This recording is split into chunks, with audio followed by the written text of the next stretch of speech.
It was August 1943 when a train carrying hundreds of German prisoners of war rolled into the small Texas town of Hearne, a place with a population barely scratching 10,000. These men, soldiers from Rommel's Afrika Korps, hardened veterans of brutal desert warfare, peered through the grimy windows expecting the very worst. Their minds were filled with grim stories and whispered rumors about American camps, tales of torture, of execution squads waiting at isolated facilities far from the prying eyes of Geneva Convention observers. What they did not expect was the sudden, suffocating wave of humid Texas heat that hit them as the doors opened, or the sight of endless farmland stretching to the horizon in every direction, or the American guards who moved with an almost casual, relaxed air that seemed utterly alien to men accustomed to rigid military formality. Camp Hearne was just one of over 500 such POW camps scattered across the United States during World War II, but it was special for one simple reason: its sheer scale.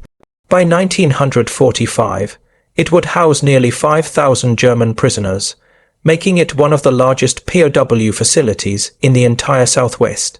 The camp itself sprawled across 400 acres of former cotton land donated by the railroad, a small city of whitewashed barracks, mess halls, a hospital, and even a chapel. The German officers arriving that sweltering summer had been briefed by Allied authorities during their Atlantic crossing, but no briefing could quite prepare them for the reality.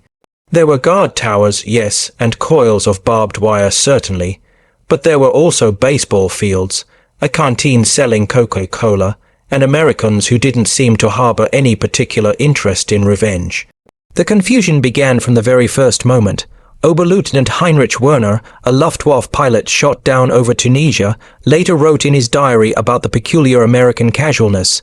Guards would chat with prisoners about baseball scores as if they were comrades. The camp commandant explained work details with the tone of a civilian foreman, not a military warden. There were rules, strict ones, but the overall atmosphere felt nothing like the Eastern Front camps their own propaganda had always depicted. One prisoner, a former schoolteacher named Otto Hilgenberg, recalled his first meal with stunned disbelief. White bread, real butter, a hearty beef stew with vegetables. He assumed it was a trick, a psychological operation designed to lower their guards before the real, brutal conditions revealed themselves. But the real psychological operation, the one nobody had planned, arrived that first weekend. On Saturday afternoon, September 4, 1943, to be exact, the guards announced that a group of prisoners with good behavior could volunteer for a recreational trip. The destination was downtown Hearne, to observe a quintessential American cultural event. About 50 Germans, mostly officers and NCO, climbed into trucks under light guard, their minds racing. They figured it was a propaganda exercise, perhaps a war bond rally where they would be paraded as defeated enemies for a jeering public. The trucks rolled past quiet farmhouses and vast cotton fields, finally pulling up to a dusty fairground where hundreds of locals had gathered around a large, fenced arena. Livestock pens lined one side. Men in massive hats and tight pants stretched and smoked near bucking chutes. A brass band played something upbeat and distinctly non-military. The Germans were ushered to their assigned seats in a section-off area. American guards sat nearby, but they weren't watching the prisoners intently. Their eyes were fixed on the arena. A loudspeaker crackled to life, announcing the first event, and then all hell broke loose. A gate swung open and a 1,000-pound bull exploded into the arena with a man clinging desperately to its back, one hand gripping a rope, the other flailing wildly in the air. The crowd roared its approval. The German prisoners sat in stunned, confused silence, their trained minds working furiously to process what form of military training exercise this could possibly be. Sergeant Fritzhaus, a tank commander from the 21st Panzer Division, leaned forward in his seat, squinting at the chaos unfolding before him. The bull twisted violently, kicking dirt 15 feet into the air while the rider jerked like a rag doll, yet somehow managed to stay mounted. After 8 seconds, a buzzer sounded, and 2 men on horseback swooped in to rescue the rider, who rolled off the bull and jogged away, waving his hat to thunderous applause. Fritz turned to his fellow prisoner and whispered in German, cavalry maneuver training, "See how they extract the operative under enemy fire simulation." His companion nodded slowly, the theory making perfect sense to men who had spent years analyzing military tactics. The next event only confirmed their hypothesis. A cowboy sprinted on horseback toward a running calf, ropes spinning overhead in precise, elegant circles. He released the lasso with expert timing, the loop dropping perfectly over the calf's head. The horse immediately planted its hooves, the rope snapped taut, and the cowboy dismounted in one fluid motion, sprinting to the calf and wrestling it to the ground, tying 3 of its legs together with a smaller rope in under 10 seconds. The crowd erupted again. The German prisoners exchanged knowing glances, reconnaissance and capture techniques. One officer muttered, pulling out a small notebook he had been allowed to keep. Notice the coordination between rider and mount. The horse knows to maintain rope tension without command. Months of training, obviously. When the bronco riding started, the military interpretation became even more elaborate. Untamed horses bucked and spun with furious energy, while riders clung desperately to a leather rigging, one hand raised high, forbidden from touching the animal or equipment for balance. To the Germans, this looked like advanced cavalry conditioning for unpredictable combat situations. They're teaching soldiers to maintain control when equipment fails or mounts panic under artillery fire. Captain Werner Schultz theorized aloud. Several prisoners around him nodded in agreement. It made perfect sense through their lens. The Wehrmacht had its own grueling training regimens, and this appeared to be the American equivalent, just more theatrical, with the civilian audience present for morale purposes. The barrel racing confused them briefly. Young women, actual civilian women, raced horses in cloverleaf patterns around 3 large barrels at breakneck speeds, leaning so far into the turns that their stirrups nearly scraped the ground. One German lieutenant suggested it was reconnaissance messenger training, teaching rapid directional changes while maintaining speed under pressure. Another proposed it was supply route practice, simulating evasive maneuvers. The fact that teenage girls performed these drills baffled them entirely, but they rationalized it as Americans involving their whole population in war preparation, similar to the Hitler Youth programs back home. Then came steer wrestling, which the announcer called bulldogging. A cowboy leaned from his galloping horse, grabbed a running steer by its horns, planted his boots in the dirt, and used pure strength and leverage to twist the animal's head and flip it onto its side. The whole violent maneuver took maybe 5 seconds. The prisoners watched in genuine awe. Anti-armor infantry tactics, someone suggested, probably training for close combat against enemy positions.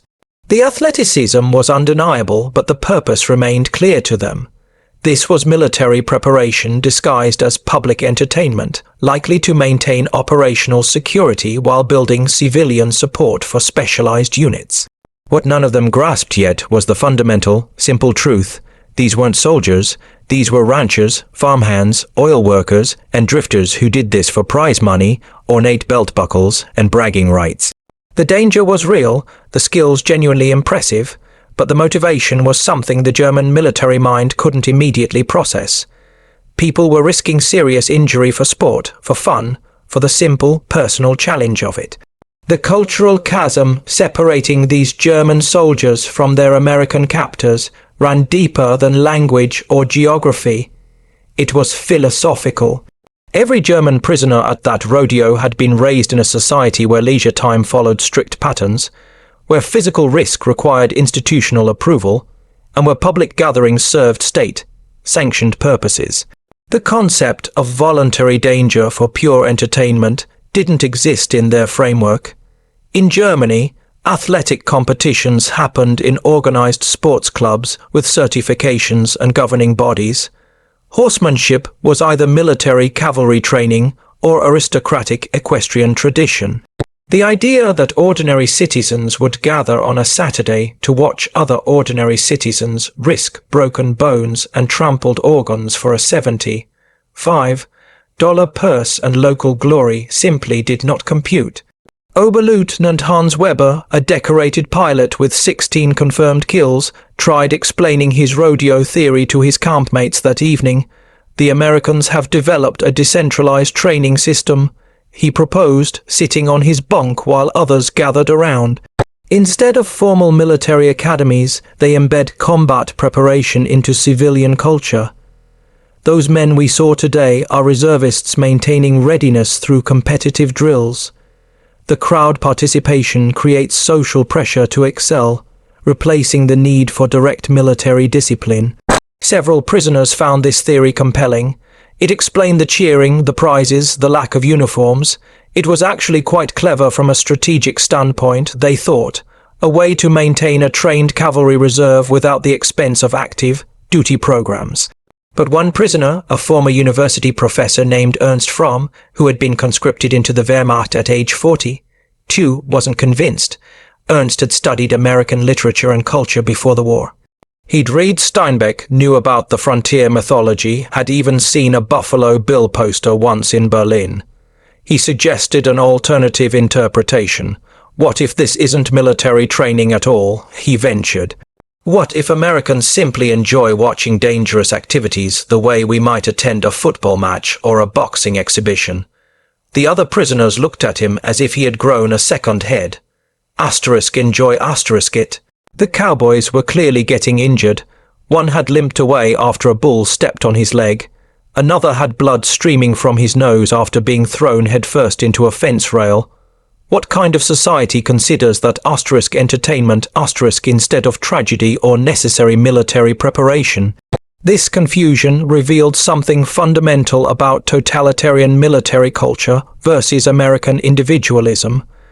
German society in the 1930s and 1940s had organized every aspect of life around collective purpose.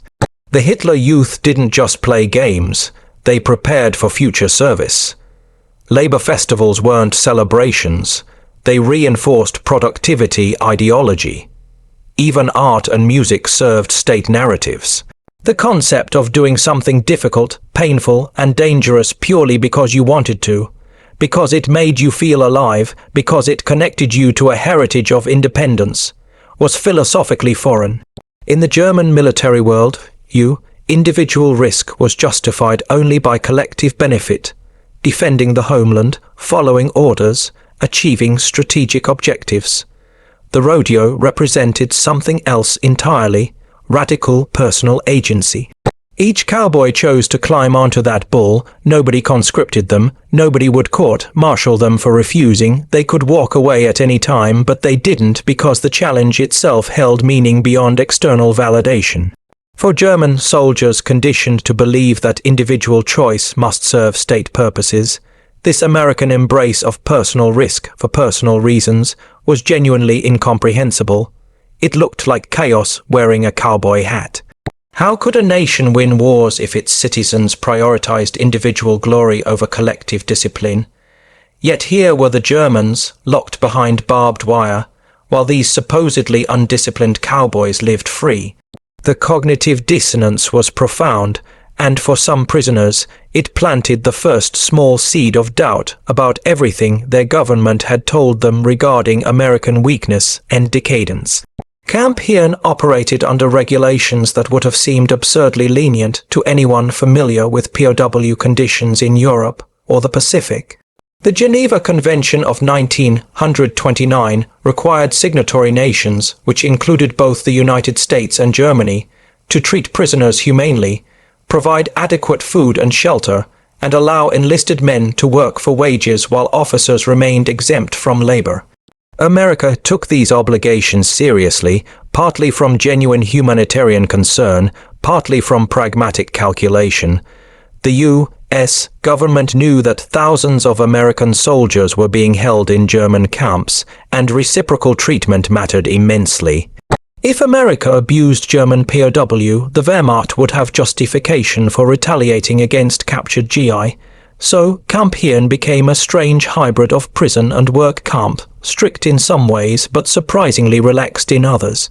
The daily schedule started with roll call at 6 in the morning. Prisoners lined up by barracks, guards counted heads, and then breakfast was served in mess halls that could accommodate 500 men at a time.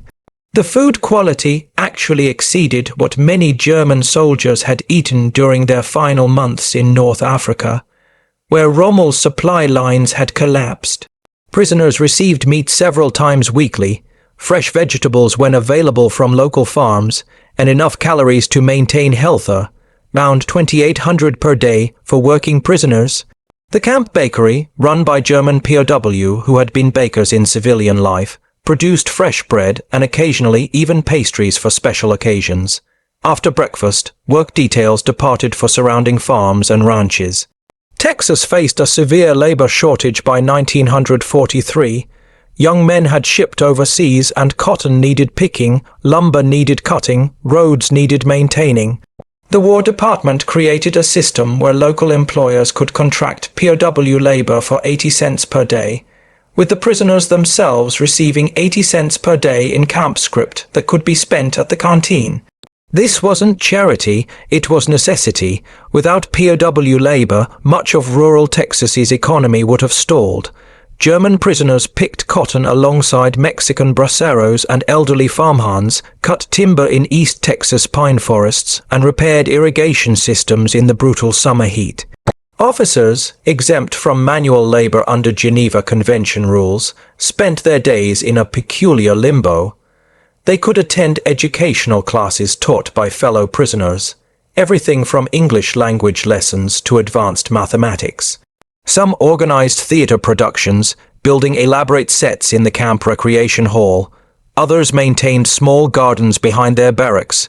The camp library contained over 3,000 books, many in German, donated by church groups and the Imker. There was even a camp newspaper, *Der Spiegel*, written and printed entirely by prisoners, though American censors reviewed each issue before distribution. The intellectual life at Hirn would have been impressive at a small college, let alone a POW camp. Security existed, but felt almost casual compared to the Eastern Front camps these men had heard about. Guard towers ringed the perimeter, and regular head counts happened throughout the day, but guards often chatted with prisoners who spoke English, discussing baseball, the weather, stories from their hometowns. Escape attempts were rare. Where would you go in rural Texas, speaking German, looking conspicuously foreign? The handful of men who tried usually got picked up within 24 hours by local sheriffs and returned to camp, where punishment meant solitary confinement for a few weeks, not execution. Some prisoners later admitted they had attempted escape mainly to maintain military honor, knowing they would likely fail, but needing to demonstrate they had tried. Weekends brought the strangest routines. Saturday afternoons, prisoners could watch movies in the recreation hall, American westerns mostly, which took on new meaning after that first rodeo visit. Sunday mornings, chaplains held Catholic and Protestant services. Sunday afternoons meant sports, soccer matches between barracks teams, boxing exhibitions, track competitions. American guards sometimes participated, creating surreal scenes of captors and captives playing volleyball together while war raged across two oceans. The second rodeo trip happened 3 weeks later, on September 25, 1943. This time, nearly 200 prisoners volunteered to attend. Word had spread through the camp about the mysterious cavalry training demonstrations, and curiosity had infected even the most skeptical. The Americans, pleased that their cultural outreach seemed successful, arranged for additional trucks and expanded the prisoners' seating section.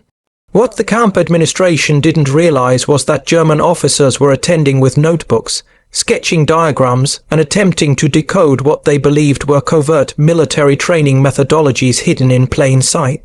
This time the prisoners arrived with heightened attention to detail. They watched the opening ceremony, cowboys on horseback carrying American and Texas flags, galloping in precise formation around the arena while the national anthem played. Military pageantry, the Germans noted approvingly. Then the rodeo secretary, a woman in her 50s wearing a white hat and turquoise jewelry, announced the evening's program through a crackling loudspeaker. Her casual authority baffled some prisoners. Why was a civilian woman coordinating what appeared to be military exercises? One prisoner theorized she might be a psychological operations officer using a cover identity. The bareback bronc riding kicked off the competition. Unlike the saddle bronc riding they had seen at the first rodeo, these riders had nothing but a leather rigging to grip. No saddle, no stirrups, just core strength and balance against a bucking horse determined to shed its burden. Contestant number 7, a lanky kid who couldn't have been older than 19, drew a notorious horse called Widowmaker. The chute opened and Widowmaker launched straight up, came down stiff, legged, then twisted midair in a corkscrew motion that seemed to defy physics. The kid flew off after 4 seconds, landing hard on his shoulder. Medical staff rushed over, but the cowboy waved them off, grabbed his hat from the dirt and limped away, grinning despite obvious pain. This moment crystallized something for a few of the prisoners. Werner Schultz, the captain who had been so confident about cavalry training theories, watched the injured cowboy high. 5 his buddies near the chutes and felt a flicker of doubt. What military value existed in riding a horse specifically bred and trained to throw you? Cavalry training required controlled environments, progressive skill building, and minimizing unnecessary injury. This looked more like controlled chaos, or perhaps uncontrolled chaos, with loose medical supervision. He said nothing to his companions, but the seed of uncertainty had sprouted. The tie-down roping event, where cowboys roped calves and tied their legs, still looked tactical to most Germans. The speed, the precision, the horse-rider coordination all screamed military utility. But then the announcer explained that the current arena record was 7.2 seconds from gate to tied calf, set by a rancher from Amarillo who had never served a day in the military. Rancher civilian. The announcer mentioned the man ran a few hundred head of cattle and competed in rodeos for extra income and because he loved the sport. That word again. Sport. Ernst Fromm, the skeptical professor, leaned over to his neighbor and whispered, "I don't think these are soldiers at all." The bull riding remained the most spectacular and confusing event. Bulls weighing upward of 1,800 pounds spun, bucked, and occasionally slammed themselves into the arena fencing trying to dislodge their riders. One bull named Tornado had thrown 43 consecutive riders, a statistic the announcer shared with obvious pride, as if the bull's success rate was something to celebrate rather than a training failure. Cowboys bet on who could stay mounted for 8 seconds, *8 seconds*, not 8 minutes of endurance testing, not 8 hours of forced marches, but 8 seconds of pure chaos for a chance at $75 and a shiny belt buckle. The crowd's reaction provided more clues. Children sat on their father's shoulders, eating popcorn and cheering. Elderly women in Sunday dresses kept score on programs. Teenage couples held hands and gasped at near misses. This wasn't a military audience evaluating tactical efficiency. This was a community celebrating its own culture. The Germans began to realize they might have fundamentally misunderstood everything. The truth emerged gradually through conversations, letters home, and eventually direct questions to American guards, who were more than happy to explain. One guard, a corporal named Tommy Henderson from Fort Worth, spent an entire afternoon in late October 1943 explaining rodeo history to a group of fascinated German officers. He told them about the Old West, about cowboys driving cattle from Texas to railheads in Kansas, about how ranch hands would compete during downtime to see who had the best skills. He explained that rodeo evolved from these informal competitions into organized events in the 1880s and 1890s, with the first official rodeo in Prescott, Arizona, in 1888. None of it had anything to do with military preparation. It was purely about celebrating working cowboy culture and testing individual skill against livestock and the clock. The letters German prisoners sent home, all censored and read by American officials, revealed their evolving understanding. Franz Burmeister, a corporal from Bavaria, wrote to his wife in November 1943, The Americans have a curious form of entertainment where men ride wild animals for money and glory. At first we thought it was military training, but I have learned it is simply their way. They seem to enjoy danger for its own sake, which explains much about how they fight. His letter was approved and sent, eventually captured in German postal interceptions that historians would discover decades later. Another prisoner, Ludwig Stein, wrote more philosophically, "These Texans possess a frontier spirit we Germans have forgotten. They value individual courage over collective obedience. I begin to understand why they resist our new order so fiercely." Post-war interviews provided even richer detail. In 1983, German television produced a documentary about POW experiences in America, tracking down survivors who had been held at camps across the United States. Heinrich Werner, the Luftwaffe pilot, remembered the Rodeo revelation with crystal clarity 40 years later. "When I finally understood that these cowboys were not soldiers, that nobody ordered them to risk their necks, that they did it for personal pride and small prize money, I realized I had never truly understood America. We thought they were soft, undisciplined, obsessed with comfort, but a nation where ordinary men voluntarily climb onto bulls for sport. That is not a soft nation. That is perhaps a crazy nation, but not weak." Otto Hilgenberg, the former schoolteacher, kept detailed journals throughout his imprisonment that his family donated to the University of Texas Archives in 1991. His entry from October 17, 1943 reads, "Attended second rodeo event. My earlier assumptions about military purpose now seem foolish. Spoke with Corporal Henderson, who explained these cowboys come from ranches and farms, not army bases. One rider we watched works at a gas station in Waco. Another is a high school teacher. They compete on weekends for trophies and modest cash. The crowd treats them like heroes, but they are ordinary citizens who happen to possess extraordinary courage or extraordinary foolishness. I cannot yet determine which." The gradual acceptance of rodeo as civilian entertainment rather than covert military training marked a broader shift in how many prisoners viewed American society. They began noticing other cultural peculiarities through a clearer lens. The way Americans argued loudly about baseball statistics showed passionate individualism, not weak discipline. The fact that camp guards came from diverse backgrounds, farm boys, city kids, men whose grandparents spoke Italian or Polish, demonstrated assimilation rather than ethnic chaos. The casual disrespect some Americans showed authority figures reflected democratic values, not cultural decay. Not every prisoner experienced this revelation. Some hardcore Nazi believers dismissed the rodeos as decadent spectacle, proof of American cultural inferiority. They saw the injuries, the apparent lack of military purpose, and the entertainment focus as evidence that America was exactly as Goebbels had described. Materialistic, individualistic to the point of selfishness, lacking the unified will necessary for true greatness. These men counted the days until Germany's inevitable victory would free them.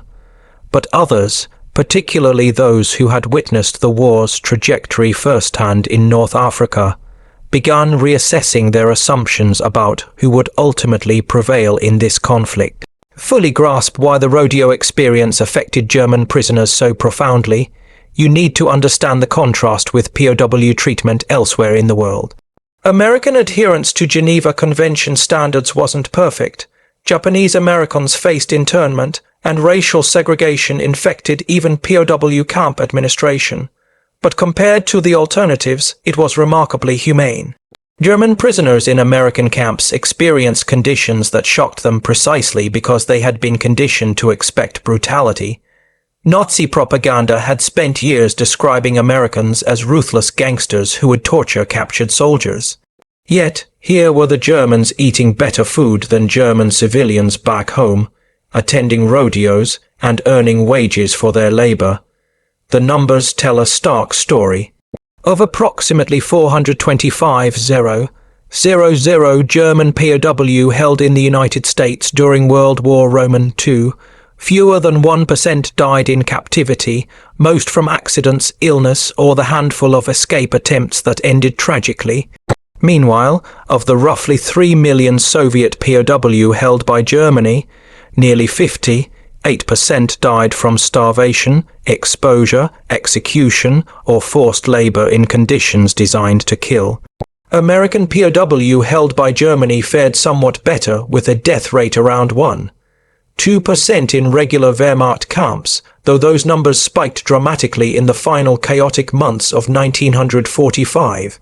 But prisoners taken by Japan faced mortality rates exceeding 27%, subjected to torture, medical experimentation, slave labor, and summary execution. Camp Hirn specifically exemplified the contradictions of American POW policy. The camp maintained strict security protocols. Guards had orders to shoot anyone attempting escape, though they rarely needed to use lethal force. Prisoners faced disciplinary action for rules violations, including solitary confinement in a special detention barracks. Yet, the same camp featured a full orchestra of 40 prisoners who performed monthly concerts, a theatre troupe that staged elaborate productions of German classics, and educational programs that included English lessons, business courses, and even vocational training. The camp hospital employed German military doctors who treated both prisoners and, occasionally, local civilians who couldn't afford private medical care during the wartime shortage of physicians. The work program created bizarre economic situations. German prisoners picking cotton in Texas fields in 1944 earned more in camp script than many German civilians earned in Reichsmarks back home, where wartime rationing and Allied bombing had devastated the economy. Prisoners could purchase cigarettes, candy, toiletries, and even musical instruments from the camp canteen. Some prisoners accumulated enough script that they commissioned local craftsmen to build custom furniture or purchased materials to create elaborate wood carvings. During their free time, a few entrepreneurial prisoners started camp businesses, a barbershop, a tailor service, a cobbler shop, that operated with American administrative approval. It was imprisonment, certainly, but imprisonment that included consumer choice and economic opportunity. This relative comfort came with psychological complexity. Some prisoners experienced profound guilt. How could they enjoy movies and sports while their comrades died on the Eastern Front? How could they eat well while German children starved under Allied bombing campaigns? Letters from home described worsening conditions, destroyed cities, mounting casualties. The disconnect between their experience in Texas and the reported horrors in Europe created a cognitive dissonance that some resolved through denial, others through deepening depression, and a few through complete ideological transformation. Several prisoners at Hirn attempted suicide between 1943 and 1945, unable to reconcile their comfortable captivity with their sense of duty to a failing homeland. The American reasoning behind humane treatment was partly idealistic, partly pragmatic. President Roosevelt and military leadership genuinely believed in demonstrating democratic values through POW policy, showing captured enemies that Allied propaganda about freedom and human dignity wasn't just rhetoric. But there were calculated strategic benefits too. Well-treated prisoners provided better intelligence during interrogation, were less likely to attempt dangerous escapes, and could be leveraged for propaganda purposes. Newsreels of German POW attending church services in America were broadcast internationally, contrasting sharply with reports of Nazi atrocities. And always there was the reciprocity calculation: treat German prisoners well, and perhaps Germany would reciprocate with captured Americans. The war in Europe ended in May 1945, but the German prisoners didn't go home immediately. Labor shortages continued. The Geneva Convention allowed detaining POW until formal peace treaties were signed, and nobody was eager to return thousands of men to a Germany that lay in ruins, divided between Soviet and Western occupation zones. The last prisoners at Camp Hirn were finally shipped out in late 1945 and early 1946, loaded onto trains heading to East Coast ports, then crammed into Liberty ships for the arduous journey back across the Atlantic. Many returned to find their hometowns bombed into rubble, their families scattered or dead, and their country transformed beyond recognition. The Germany they had left as conquering warriors in 1941 or 1942 no longer existed. But something unexpected happened in the decades that followed.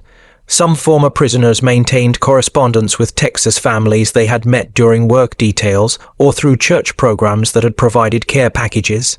A few even returned as immigrants once restrictions lifted in the 1950s, settling in Texas and building new lives in the place where they had once been imprisoned. Hans Muller, who had picked cotton near Hearn as a POW, returned in 1953 with his new wife and opened a bakery in Houston using skills he had refined in the camp bakery.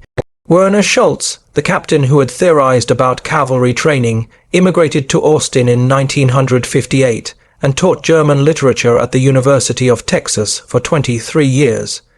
These men represented a tiny minority. Most former POW had no desire to return to their place of captivity, but their choices spoke volumes about the unusual nature of their wartime experience. In 1976, a group of former Camp Hearn prisoners organized a reunion in Germany, comparing their experiences and memories. Over 60 men attended, some bringing their children and grandchildren. They shared stories about the rodeos, about learning English, about the Texas heat and American jazz music piped through camp loudspeakers. Several mentioned that their time as POW had been the safest period of their entire war experience. No combat, no Allied bombing, no Gestapo looking over their shoulders. One veteran summed it up bluntly: "I survived the war because the Americans captured me in Tunisia instead of the Russians capturing me in Stalingrad." The group decided to reach out to the city of Hearn, proposing a visit to see what remained of the camp where they had spent years in captivity. That outreach sparked something unexpected in Hearn itself. By the 1980s, Camp Hearn had been largely forgotten. The military decommissioned the facility in 1946, selling off buildings and equipment. Farmers reclaimed the land, plowing under barracks foundations and filling in the old latrines.